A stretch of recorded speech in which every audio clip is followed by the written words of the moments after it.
आतापर्यंत मी 103 आमदार या ठिकाणी शिवसेनेचे महाविकास आघाडीमध्ये येणार म्हणजे येणार, आणि म्हणून आज या ठिकाणी मी आपल्याला सर्व बंधू आणि भगिनींना मी आपला आशीर्वाद मागतो. मी जोपर्यंत इथे हृदय चालू राहील तोपर्यंत तुमची सेवा करत नाही. मला फक्त आशीर्वाद द्या. मी सांगितलं याप्रमाणे मी ही टर्म 5 वर्षाची टर्म मी यशस्वीपणे काम करून दाखवेल आणि पुढे सुद्धा काम करत राहील. तेवढा आशीर्वाद राहू द्या एवढीच विनंती. आदरणीय पवारसाहेबांच्या प्रयत्नाने शिवसेना अमित उद्धवजी ठाकरे हे सुद्धा सामील होऊन त्यांना मुख्यमंत्रीपद दिलं. मुख्यमंत्रीपद देणारे सुद्धा माननीय शरद पवार मानव मुद्दा करतो, अतिशयचा मानव मुद्दा करतो. आणि आज या ठिकाणी खूप मोठ्या संख्येने आहे सर्व पदाधिकारी.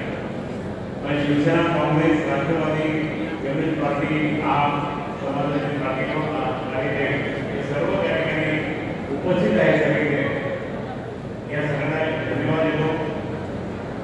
धर्मने या ठिकाणी उपस्थित एमडीएमचे आमचे आकर्षक गरज उपस्थित आहे, ज्यांनी उद्धव साहेबांबरोबर या ठिकाणी काम करून महाराष्ट्रातील संपूर्ण जनतेला करतो. तर हे 15 लाख तुम्हारे खाते में डालेंगे ही पण गॅरंटी होती. आज कोणती गॅरंटी पूर्ण होतीये हे तरी मला सांगा. आणि त्या माध्यमातून मित्रांनो मी सांगू इच्छितो की आज महागाई ही शिगेला पोचलेली. पेट्रोल 100च्या वर, डिझेल 100ला टेकलं, गॅस 1500-1200च्या वर, डीएपी खत 1700च्या वर, ही सगळी महागाई झालेली. आज आम्ही उद्धवजी ठाकरे साहेब ज्यावेळी मुख्यमंत्री होते त्यावेळी इथं एअरबसचा प्रकल्प आलेला होता नागपूरमध्ये, पुण्यामध्ये प्रकल्प आला होता वेदांता फॉक्सकॉनचा. आणि या सगळ्या प्रकल्पातून मित्रांनो 1.5-2 लाख लोकांना, मुलांना, शिकलेल्या हाताला काम मिळणार होतं. आज हे सगळे उद्योग आज गुजरातला गेले. बेरोजगारीचा प्रश्न अधिक जास्त गहन होण्याचं काम या सरकारच्या माध्यमातून झाले. सर्व्हिसची निवडणूक आली,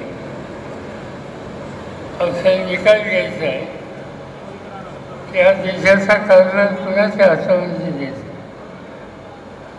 तो कारभार कशा पद्धतीने चालवायचा.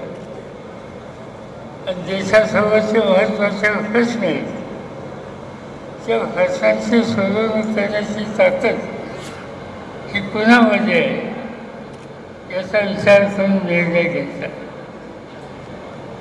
तुम्ही मी सगळेजण एका विचाराने काम करणारी लोक आहेत आणि आपली जबाबदारी ही आहे की देशाचं राजकारण हे योग्य रस्त्यावर आणायचं असेल तर आम्ही सगळ्यांनी बसून एक देश पातळीवर आघाडी केली.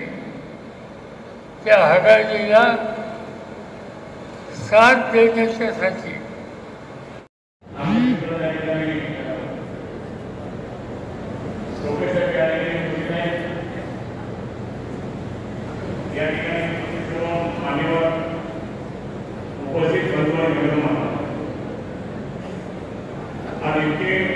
20 वर्षांनी लोकसभेमध्ये खासदार म्हणून काम केलं. आम्हा सर्व महाराष्ट्रातील खासदारांना खूप मदत करत एक कोणाचा आधार होता तो आमच्या पवारसाहेबांना. तरी पण मी गेलो, मला कधी नाही म्हणले नाही. ठीक आहे, आमच्या शेतकऱ्यांनी 4 वर्ष त्या ठिकाणी कंटिन्युअस दुष्काळ पडला होता, त्यावेळेस इथे आले. आणि म्हणून माननीय पवारसाहेबांनी आणि उद्धव साहेबांनी त्यानंतर प्लॅनिंग केलं आणि हे सगळं सुरू केलं.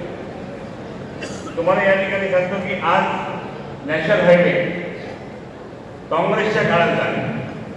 नॅशनल हायवे 211 सोलापूर ते धुळे, धुळे ते सोलापूर,